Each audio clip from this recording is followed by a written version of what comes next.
원장님이 다 비용 부담을 해야 되는 경우가 생길 수 있어요. 계약하고 난 다음에 추가로 이야기하는 거니까. 자, 오늘은 대한민국 피부 미용의 메카 강남대로에 위치한 병원 매물 소개하면서 회원 입지 구하실 때 의사 선생님들이 하면 안 되는 3가지 알려드릴게요. 오늘 소개해드리는 매물은 사실 이미 제가 작년에 2번 중개를 했던 건물의 다른 층이에요. 오픈닥터에서 사무실 자리였던 곳을 병원으로 이제 중개를 하면서 결국은 메디컬 타워가 되어가고 있는 과정이고요. 건물주 회장님께서도 상당히 기뻐하고 계시죠. 보시다시피 여기는 9호선 신분당선 환승역인 신논현역 앞이고요. 9호선이 공항철도하고 연계돼서 인천공항에서 바로 들어올 수 있다는 거 알고 계시죠?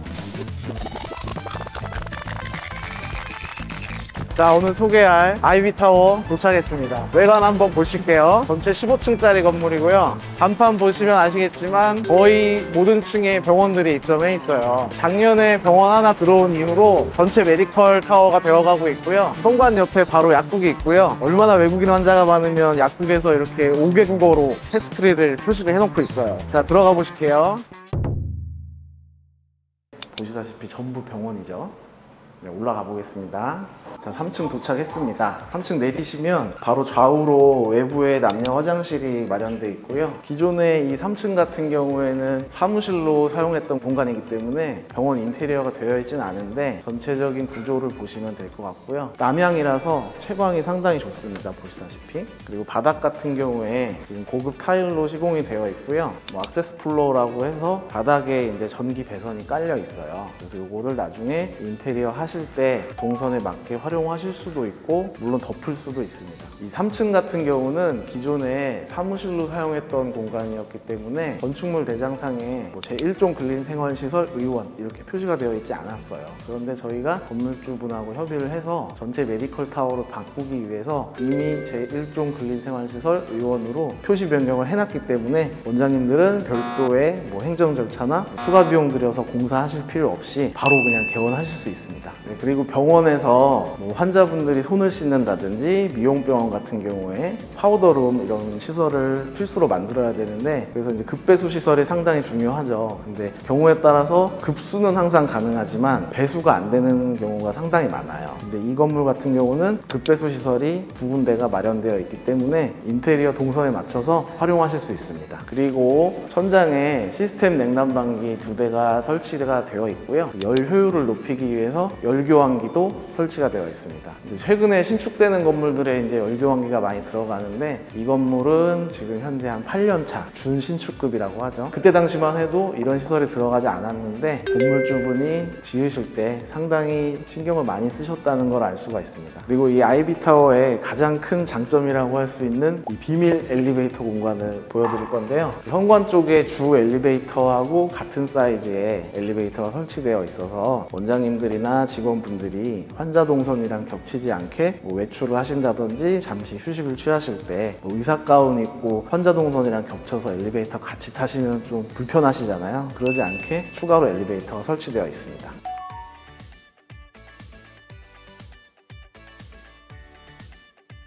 자, 여기서 알게 되는 첫 번째 개원 준비하시는 원장님들이 절대 하시면 안 되는 것 중에 하나가 수수료 아낀다고 혼자 발품 파시거나 병원 중개 경험 없는 일반 부동산에 가시면 안 된다는 거예요. 왜냐하면 병원 중개 경험이 있냐 없냐에 따라서 정보 비대칭이 생길 수밖에 없고요. 입지 선정 이후에 부동산 계약, 인테리어, 세무, 노무, 의료기기, 마케팅 이런 것들을 관련 업체들이 더 잘 알 수밖에 없어요. 사기꾼만 아니라면요. 그러면 사기꾼인지 아닌지 거를 수 있는 방법이 있을까요? 사기꾼인지 아닌지 거를 수 있는 방법은 객관적인 데이터를 제시할 수 있냐 없냐에 따라 달려있는 것 같아요. 예를 들어서 입지 선정을 하는데 유동인구, 배우 세대, 해당 지역의 고객 프로필 이런 기본적인 상권 정보도 제대로 모르고 매물만 브리핑한다. 그러면 절대 맡기시면 안 됩니다. 이거는 오픈닥터에서도 무료로 보실 수 있는 정보들이에요. 그러면 사기꾼 말고 잘하는 데인지 아닌지는 어떻게 알 수 있어요? 해당 해당 지역에 트렌드에 대한 감이 있는지 없는지를 원장님들이 파악을 하셔야 되는데, 그 지역의 뭐 경쟁 병원들이 언제 어떻게 개원을 했고 어떤 진료 내용을 하고 있고, 또 때로는 어떤 병원들이 언제 폐업을 했는지, 어떤 이유로, 그리고 매출이 어느 정도 나오는지, 병원 전문 중개사들은 대충 내용들을 다 파악하고 있는데요. 그런 것들을 질문하셨을 때 잘 대답을 못하거나 전혀 모르고 계신다면 맡기지 않는 게 좋습니다. 특히 강남대로 쪽은 각종 진료과들 병원의 메카이기 때문에 더 정보가 많아요. 어떤 병원이 해외 환자를 유치해서 월 매출을 몇십억씩 찍는지, 아니면 1인 원장님이 혼자 운영하시는데도 몇 억씩 찍는지, 그런 이유들을 저희들은 알고 있습니다. 근데 그런 정보들까지는 일반 부동산에서는 아예 모를 것 같아요. 그쵸. 상가만 전문적으로 하는 부동산이라도 병원 중개는 좀 특수해서 잘 모르실 수 있어요. 일반 부동산 가실 거라면 병원 부동산 중개 해본 적 있냐 꼭 물어보셔야 될 것 같고요. 이건 왜냐면 병원 개원하려면 뭐 관련 법규나 이런 것들이 상당히 까다롭고 준비할 게 많아서 그렇습니다. 병원 중개를 안 해본 일반 부동산이나 이제 건물 관리인 분들이나 뭐 임대인 분들 직접 찾아가서 매물 보시게 되면 무조건 병원 들어올 수 있다 라고 하시는 경우가 종종 있어요. 근데 막상 개설 신고할 때 문제되는 경우가 꽤 많습니다. 원장님이 보시고 말물이 마음에 들었던 곳, 건축물 대장에 제1종 근린생활시설 의원, 치과의원, 한의원 이렇게 표시가 이미 되어 있다면 너무 좋겠지만, 그렇지 않다면 용도 변경을 하던가 표시 변경을 해야 됩니다. 근데 상대방이 무조건 된다, 될 거예요, 뭐 이런 말만 듣고 계약하셨다가는 낭패 보실 수가 있어요. 개원 준비하시는 원장님들도 준비 다 해놨는데 이런 것 때문에 문제 생긴 사연들 주변이나 뭐 이런 의사 커뮤니티에서 한 번쯤은 보신 적이 있으실 거예요. 그게 이제 대환장 파티의 시작인 거죠. 그리고 경우에 따라서 시설 공사를 해서 변경이 되는 건물, 안 되는 건물이 있습니다. 그러면 안 되는 건물은 뭐 어떤 특수한 경우가 따로 있나요? 쉽게 얘기하면 건물 컨디션이 뒷받침해주지 못하는 경우인데요. 대표적인 예로 제1종 근린생활시설 의원으로 병의원이 들어오려면 장애인 화장실이 당연히 있어야 되는데, 근데 이런 거 만들려면 뭐 현관에 주출입구 단차, 문폭, 복도폭, 주차장, 하다못해 문 손잡이까지도 정해진 규격이 다 있어요. 근데 건물 구조상 문을 넓힐 수가 없다, 주차장을 만들 수 없다, 이런 일들이 있으면 보통은 안 된다고 포기를 합니다. 그럼 그런 경우에는 건물 자리가 너무 좁고 원장님 마음에 들어도 개원을 아예 못하는 건가요? 방법을 찾으려면 찾을 수는 있어요. 뭐 확실히 된다 안 된다는 모르겠지만, 전에 어떤 경우가 있었냐면 건물 내부에 도저히 장애인 화장실을 설치할 수 있는 공간이 안 나오는 거예요. 근데 원장님은 그 입지, 그 매물을 너무 마음에 들어 하셔서 계약을 하고 싶어 하셨는데, 그래서 건물 지하 주차장 한 켠에 주차장 라인 한 칸을 지우고 거기다가 장애인 화장실을 만들어서 용도 변경을 해서 성공적으로 개원을 하신 사례가 있었습니다. 어떻게든 방법을 찾아야죠. 그럼 그런 경우에는 화장실 만드는 비용은 누가 내요? 좋은 포인트예요. 이게 계약하기 전이면 충분히 이제 건물주하고 협상을 할 수가 있어요. 요즘처럼 경기가 안 좋으면 임대인 측에서는 보통 이제 병의원, 우량 임차인이기 때문에 들어오는 걸 선호하시기 때문에 협상의 여지가 더 있어요. 근데 계약을 무턱대고 먼저 해놓고 그 뒤에 이런 것들을 건물주한테 말씀을 드리면 원장님이 다 비용 부담을 해야 되는 경우가 생길 수 있어요. 계약하고 난 다음에 추가로 이야기하는 거니까. 아니면 계약금을 날리게 되는 경우도 간혹 생길 수 있고요. 이걸 해결하려면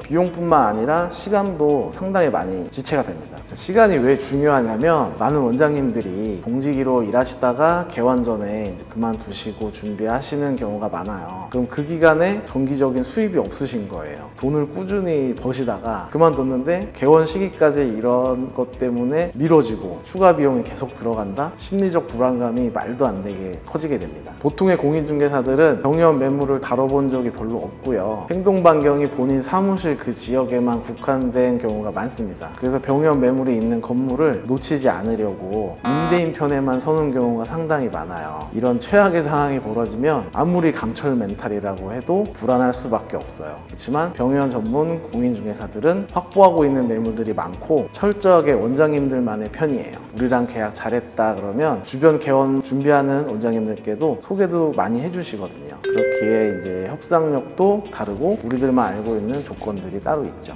또 월비용 내고라든지 흔히들 알고 계시는 렌트프리, 하다못해 간판이치 이런 것도 다 협의하셔야죠. 처음 개원하시는 원장님들이 수월하게 이야기하시기는 좀 불편하실 수 있어요. 이게 말이 협의지 가서 비는 거거든요. 사실 이런 거 대신 조율해드리는 게 크죠. 그러면 노하우 같은 거 있을까요? 협의 잘하는 노하우 이런 것들? 사람마다 노하우는 있겠죠. 대화 스타일도 있을 거고요. 근데 기본은 일단 무릎이 달아 없어지도록 건물주분이나 뭐 관리인분들 따라다니면서 끈질기게 해달라고 하는 거죠. 제 신발 밑창 한번 보실래요? 이렇게 밑창이 달아 없어지도록 협의를 해드립니다. 그리고 이런 대로변 건물은 개인 소유보다는 자산운용사라든지 법인 이렇게 소유한 경우가 많기 때문에 저희랑 같이 회사 대 회사로 협의하는 게 훨씬 수월한 경우가 많습니다. 자, 9층, 10층 소개해 드릴 건데요. 얼마 전까지 한계병원에서 9층과 10층을 동시에 사용하시다가 너무 잘 돼서 타 지역으로 확장 이전을 가셔서 나온 매물입니다. 자, 환자분들 처음에 들어오시면 바로 문 앞에 데스크, 좌측에 데스크가 있고요. 데스크 뒤편으로 차트실, 간호사실이 있고 오른쪽으로는 이제 대로변 방향, 채광 좋은 쪽으로 대기실 공간이 있습니다. 또 콘센트도 다 마련이 되어 있고요. 원장님 방이 이쪽에 있고요. 원장님 방은 좀 널찍하죠. 원장님 방 뒤쪽으로 동선이 따로 되어 있습니다. 그래서 뭐 대기실 공간이나 밖으로 나와서 이동하시지 않도록 뒷동선이 잘 마련되어 있고요. 대기실 바로 옆으로는 이렇게 상담실이 마련되어 있습니다. 쾌적하게 상담 받으실 수 있겠죠. 기본적인 이런 인테리어를 활용하시거나 아니면 부분 인테리어를 하실 수도 있는데 뭐 컨셉에 맞지 않으시다면은 뭐 철거를 해드릴 수 있는 부분은 당연합니다. 자, 10층인데요. 10층은 9층하고 전체적인 구조는 비슷한데 VIP실로 운영했던 걸로 기억해서 9층보다 좀 더 프라이빗한 동선이라고 보시면 되겠습니다. 근데 운영하다가 손님이 늘어나서 확장 이전한다고 하는 경우에는 이렇게 바로 위층이 매물이 나오면 좋겠지만 그럴 수 없는 경우는 어떻게 해야 될까요? 간혹 운이 좋다면 위아래 연계층이 나와서 뭐 3개층을 쓸 수도 있긴 한데 사실 2개층 연층까지는 의료진 동선이 괜찮지만 3개층, 4개층까지 연층으로 사용하시게 되면 직원분들이 많이 힘들어 하시는 경우가 있어요. 그래서 단일층 대형 면적으로 어쩔 수 없이 이사 가시는 경우가 많습니다. 보통 이전하면 기존 고객분들이 같이 따라가는지 그것도 좀 궁금해요. 대부분 따라가시죠. 특히 뭐 이런 피부 미용이나 성형 쪽 진료과들은 뭐 일회성 시술도 있긴 한데 보통 뭐 3회, 5회, 10회 이렇게 쿠폰제로 금액권을 많이 판매하니까요. 그리고 원장님도 친절하시고 뭐 술기도 좋다고 소문이 나면 환자들 다 따라오고 친구들 데리고 다 옵니다. 이전할 때 혹시 주의해야 될 사항들이 있을까요? 가끔 기존 고객들이 따라오는 것을 생각하고 입지 분석을 잘 안 하시거나 나 정도 되면은 알아서 찾아오겠지? 이렇게 생각하시고 무조건 월비용 가장 싼 매물을 계약해버리시는 원장님들이 가끔 계시는데요. 이건 개원 입지 구하는 의사분들이 하면 안 되는 것. 두 번째, 바로 너무 싼 곳만 찾는 것입니다. 왜요? 어느 정도 상권만 맞으면 월비용 저렴한 데로 가는 게 원장님들한테 이득 아닌가요? 아직 집도 구해본 적 없죠? 네, 아직 안 구해봤어요. 절대 혼자 구하면 안 될 것 같은데 그런 이야기 인터넷에서 본 적 없어요? 혹시 너무 좋은 집인데 싸게 나와서 들어갔는데 알고 봤더니 사연 있는 집. 이런 상가 건물은 매출 부진이 곧 그런 사연이 될 수 있어요.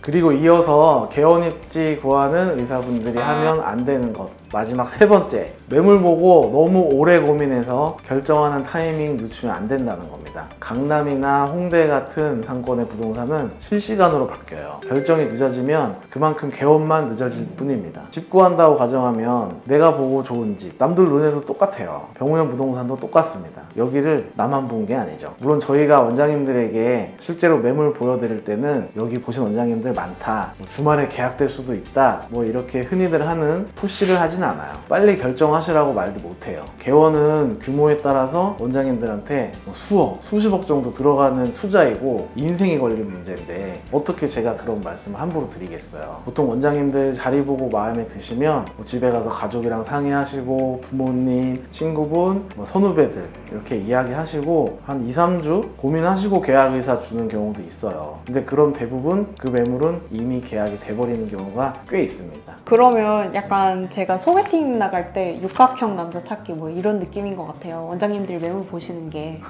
그렇죠. 근데 아시잖아요. 육각형 남자는 없는 거. 현실은 사각형만 돼도 엄청난 거예요. 마음에 드는 사람 만나는 것처럼 마음에 드는 자리 만나기도 정말 힘듭니다. 한번 느낌 받았으면 바로 진행해야 놓치지 않아요. 특히 강남, 홍대 같은 상권은요. 자, 예를 들어서 강남대로에 100평 4평이고 코너 자리인데 월세가 1,000만 원. 모든 원장님들이 바라는 육각형 매물일 거예요. 근데 말이 안 된다는 거 아시죠? 처음 기대했던 조건들만큼 전부 충족이 되지 않더라도 미흡한 부분은 입지가 아닌 다른 부분들로 채우실 수 있어요. 예를 들어서 마케팅처럼요. 그리고 원장님들 대부분 기준이 굉장히 높으시기 때문에 한 70-80% 정도 만족하신다면 거의 완벽한 매물인 거예요. 물론 그 전에 상권 분석, 매출 검증 이렇게 철저하게 분석을 했다는 가정하에요. 자, 이제 1층에 내려왔는데요. 내려오시면 이제 환자분들이 처방전 받으시고 바로 약국으로 들어가셨다가 외부로 나가실 수도 있고, 차를 가져오신 분들은 다시 나와서 이렇게 주차장으로 이동하시면 됩니다. 주차 같은 경우에는 주차 관리해 주시는 분이 항상 상주에 계시고요. 후면에 기계식 주차 타워가 있는데 뭐 큰 이런 대형 차들은 주차가 안 되기 때문에 밖에다 주차를 하는 거고, 수용이 되는 차들에 한해서는 약간의 발레 파킹처럼 관리를 해주고 계십니다. 일반적으로 이제 이런 서비스를 제공해드리면 별도의 뭐 주차 관리 비용이나 뭐 발레 업체랑 계약을 해서 월 비용이 추가가 되는 경우가 있는데, 이 건물은 별도 비용 없이 건물에서 서비스 차원에서 다 해드리고 있죠. 이게 큰 장점입니다. 자, 이렇게 오늘 아이비타워에 나온 매물 보면서 개원 입지 구하는 의사분들이 절대 하시면 안 되는 3가지 알려드렸어요. 첫 번째는 수수료 아낀다고 혼자 발품 팔거나 일반 부동산에 의뢰하지 않는 것. 그리고 두 번째, 너무 싼 곳만 찾는 것. 세 번째, 매물 보고 너무 오래 고민하시지 않기. 이렇게 정리해서 말씀드리고요. 그리고 2025년도에 피부 미용병원 개원하신다면 저희 오픈닥터에서 의사분들한테는 부동산 수수료 안 받는다는 거 꼭 확인해 주시고요. 3월 안에 상담 링크로 신청해 주시면 됩니다.